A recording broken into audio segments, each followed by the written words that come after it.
Eder. Mac. Pallister. Sebastiano, se potessi, cosa diresti a Liliana? Da dove si trova adesso Liliana, gli direi: Liliana, la vita è bella. Abbiamo vissuto 32 anni meravigliosi. Perché te ne sei andata? Perché? Vorrei sapere perché.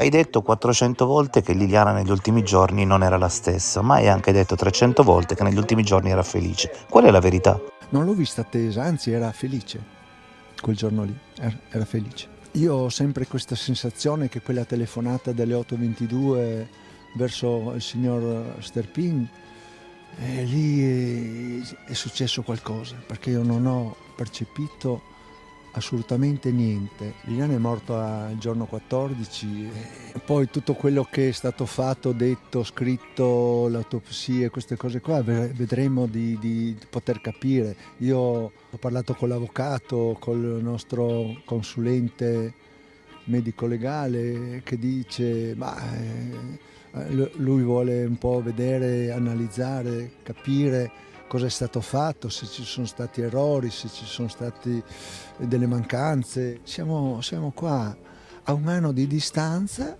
e non abbiamo ancora una risposta. Questo era il nostro posto segreto. Quando avevamo voglia, noi eravamo lupi solitari, andavamo sempre per conto nostro. E pensa che Liliana preparava le polpettine, le melanzane impanate e col cestino venivamo qua e stavamo ore qua.